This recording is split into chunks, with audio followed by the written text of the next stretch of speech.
Floor में आ चुके हैं, राइट। फर्स्ट फ्लोर पुजारी फ्लोर है, ये सेकंड फ्लोर में आ चुके हैं और सेकंड फ्लोर में एग्जैक्टली परिक्रमा मार्ग में हम चल रहे हैं। यानी आपकी राइट हैंड में जो दीवार दिख रही है ये भगवान का सिंहासन का दीवार है। बाहर से हम देख रहे हैं ऑलमोस्ट 80% काम हो चुके हैं। आपने बाहर देखा कलश लग चुकी है, टाइल लग चुकी है, जहाँ थोड़ी बहुत कुछ काम बाकी है उसमें 10-20% बाकी है। अब अंदर की काम देखते हैं।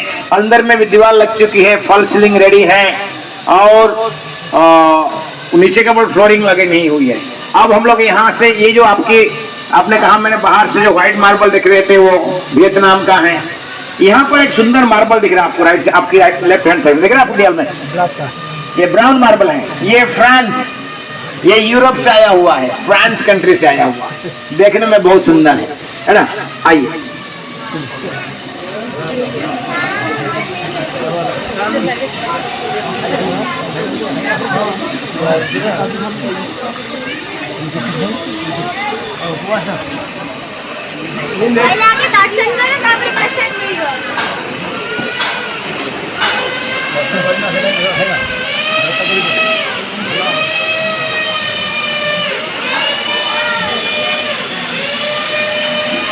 आप लोगों की लेफ्ट हैंड साइड में देखिए, लेफ्ट हैंड साइड में आइए, देखिए ये जो हमने आपको कहा उस मंदिर में 3 गम्बुज है। कितनी गम्बुज है? 3 है। तो ये पूर्व दिशा में ये गम्बुज है, ईस्टर्न साइड डोम ये है और यहाँ पर भगवान श्री नृसिंह देव विराजमान होंगे। नरसिंहनाथ की। अच्छा, जो भक्त लोग मंदिर में गए हैं आपने दर्शन किए हैं, जो नहीं गए अभी जाएंगे वहाँ मंदिर में आपको देखेंगे भगवान नृसिंह देव। वहाँ देखेंगे पंचतत्व, चैतन्य महाप्रभु, नित्यानंद प्रभु, अद्वैत आचार्य, गदाधर, शिवास, पंचतत्व 5 मूर्ति। और तीसरा अल्टर में आप देखेंगे राधा कृष्ण अष्ट सखी। ऐसा बहुत कम मंदिर मिलता है जहाँ राधा कृष्ण के साथ में 8 सखियां भी हो। आप देखते हैं राधा कृष्ण मंदिर, लेकिन 8 सखियों के साथ मंदिर आपने देखा कभी? बहुत कम दिखता है, भारतवर्ष में बहुत कम है। तो यहाँ पर भगवान नृसिंह देव विराजमान होंगे। यहाँ पर आप देखिए दीवार में मार्बल लग चुकी है, फॉल सीलिंग हो चुका है, डोर फ्रेम लग चुका है, जो पिलर्स है वो भी सब रेडी है और काफी लोग काम कर रहे हैं। सामने जो लाइट जल रहा है वो सिंहासन है, वहां पर भगवान नृसिंह देव विराजमान करेंगे। जो जो विग्रह आप मंदिर में दर्शन करेंगे या कर चुके हैं वही विग्रह यहाँ आने वाले हैं। विग्रह में कोई परिवर्तन नहीं होगा, ठीक है। तो ये जो ग्रीन मार्बल है ये इटाली का है, जो सामने ब्राउन मार्बल है वो स्पेन का है और ये जो अल्टर आप देख रहे हैं अभी लाइट जल रहा है, यहाँ पर पीछे प्योर ब्लैक ग्रेनाइट रहेगा, गोल्डन पटिया रहेगा, उसमें कोई भी इलेक्ट्रिसिटी नहीं होगा। नेचुरल दीप प्रज्वलन के द्वारा ये मंदिर बाई अल्टर आलोकित होगा। ओके, आइए। हरे कृष्णा। वो बेटी किनकी है? ए बेटा आगे नहीं हमारे साथ में।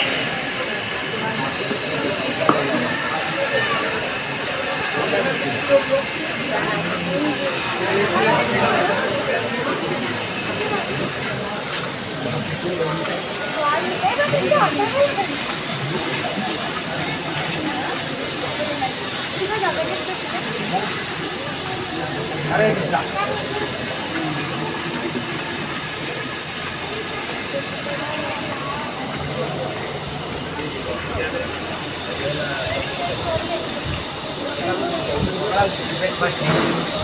पिठा खाई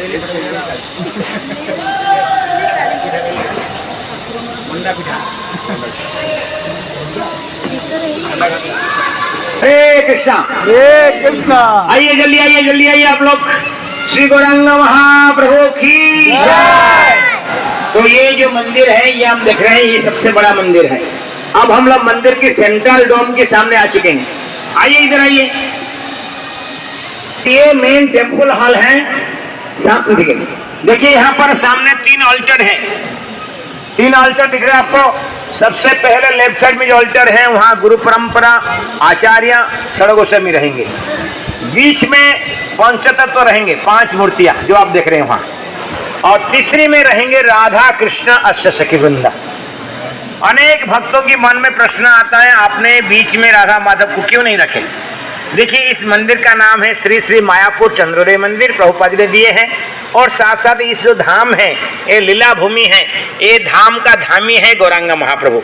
जैसे अयोध्या धाम का धामी रामचंद्र है, मथुरा धाम की धामी कृष्ण है, जगन्नाथ धाम की धामी जगन्नाथ जी है, ऐसा ये जो है गौरव मंडल है उसकी जो मेन धामी है ये गौरांग महाप्रभु है, उनको सेंटर में रखा गया। साथ साथ में शास्त्र की तत्व के हिसाब से देखें, गौरांग महाप्रभु के ना गुरु परंपरा आचार्य षडगोस्वामी कृपा से महाप्रभु तक पहुंचते हैं और महाप्रभु की कृपा से हम लोग राधा कृष्ण को प्राप्त करते हैं। First floor, second floor, third floor, 1 2 3 मंजिल, ये तीनों मंजिल में भगवान की विभिन्न प्रकार की लीलाओं की झांकियां रहेगा। लोग घूमते घूमते दर्शन करेंगे। जैसे प्रभुपाद समाधि में प्रभुपाद की लीला है। सबसे बड़ी महत्वपूर्ण बातें हम मैं बताता हूं आपको। इस मंदिर को हम कहते हैं TOVP, टेम्पल ऑफ वैदिक प्लानिटेरियम। सेंटर से एकदम केंद्र से आप देखिए नजदीक जाके, वहां 4 लाइट जल रहा है, वहां से एक रस्सी लटका हुआ रहेगा। इसको हम अंग्रेजी में कहते हैं सैंडिलियन, झुम्मर, है ना। सबसे ऊपर गोलोक वृंदावन दर्शन होगा, उसका नीचे वैकुंठ लोक, फिर सदाशिव लोक, फिर ब्रह्मलोक, ऐसा धीरे धीरे नीचे आएगा भूलोक। भू भूवा स्व महा जना तप सत्य, संपूर्ण ब्रह्मांड यहाँ पर प्रेजेंटेशन होगा, जिसको कहते हैं वैदिक कॉस्मोलॉजी। आप देखेंगे आपके शहर में कहीं प्लानिटेरियम सिस्टम होता है, लेकिन वहाँ केवल ग्रह नक्षत्र के बारे में जानकारी होता है।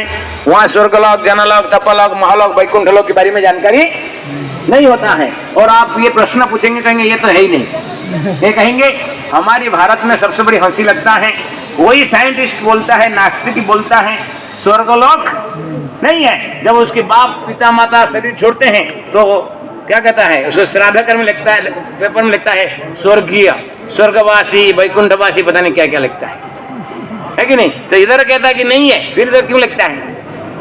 जो भी है, तो प्रभुपाद जी इस माध्यम से संपूर्ण जगत की जो सृष्टि है उसके बारे में प्रभुपाद जी लोगों को बताना चाहते हैं कि ये जो सिस्टम है सबसे भिन्न भिन्न लोगों के बारे में बताना चाहेंगे और सृष्टि के बारे में। कारण क्या है, मॉडर्न साइंस में सृष्टि के बारे में जो बताया गया है अपने स्कूल कॉलेज में पढ़ाया जाता है, लोग कहते हैं बिग बैंग थ्योरी, विस्फोट हुआ है कि नहीं, वहां से फिर अमीबा निकला, ये निकला, वो निकला, फिर धीरे धीरे बंदर हो गया, बंदर से ऐसा वो कहते हैं। या क्या आप इसको मानते हो? क्या कहते हैं भैया आप पीछे मानते? सही है कि गलत है? ये सही है, प्रभु जी कह रहे सही है, और कोई कहता है सही है। क्या कहते हैं आप? सही है, मतलब आप हमारे पूर्वज बंदर थे है ना? नहीं, मैं कह रहा, आप क्या मानते हैं इसको कि आप तो कहते हैं आपके पूर्वज बंदर था? ये गलत है। मैं आपको कहता हूँ गलत, समझाता हूँ। ये हमको किसने बताया? डार्विन ने बताया। डार्विन तो देखा नहीं था, उसने ऐसा मत दिया, उसका मत ऐसा है कि नहीं। डार्विन का क्या कहते हैं? डार्विन मत, रिवोल्यूशनरी थ्योरी मतलब मत, उसका ये सोच है। आप अपना सोच बता सकते हैं। आप कहेंगे भारतवर्ष में जितनी काले लोग होते हैं वो साउथ इंडिया से होते हैं, तो जितने भी काले यहाँ सब साउथ इंडिया, आप साउथ इंडिया से हैं, तो फिर हम कैसे कहेंगे? अभी तो बंदर दिखता है तो मनुष्य बंदर से आ गया। आप सोचिए ना थोड़ा, आप उस समय बंदर हुआ तो अभी बंदर से मनुष्य होना चाहिए कि नहीं? आपने कहीं न्यूज में कभी देखा कि वो जंगल में 50 बंदर मनुष्य हो गए, घर बैठाने लग गए, शादी धूमधाम से किए, ऐसा कहीं सुना आपने? तब मनुष्य बंदर से वो अभी नहीं हो रहा है। दूसरी बातें हैं, भारतवर्ष में सबसे बड़ी बात है, भारत में जो वर्ष लोग होते हैं वो तो सरलता समझना चाहिए। क्या गोत्र आपका? कश्यप गोत्र है। क्या गोत्र आपका? अलमान गोत्र। क्या गोत्र आपका? बच्चे गोत्र है। ऐसे हमारे 50 लोगों को पूछेंगे ना, कोई कहेगा भरद्वाज गोत्र, कोई कहेगा कश्यप गोत्र, कोई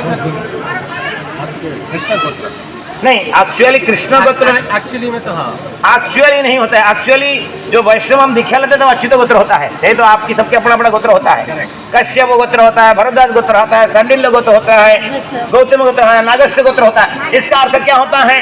उस मुनि ऋषियों की हम वंशज होते हैं।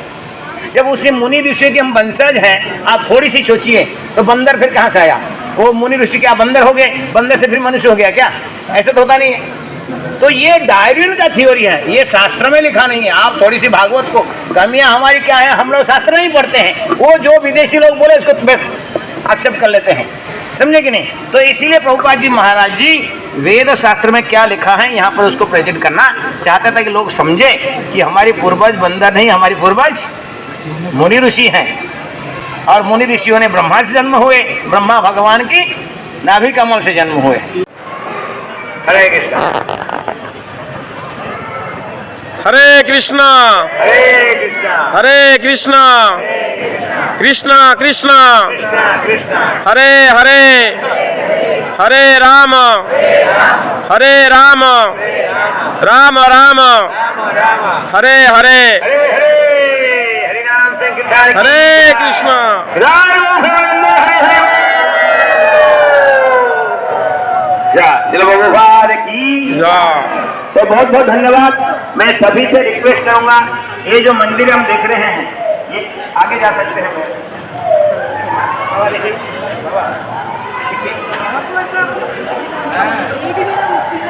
हरे कृष्णा।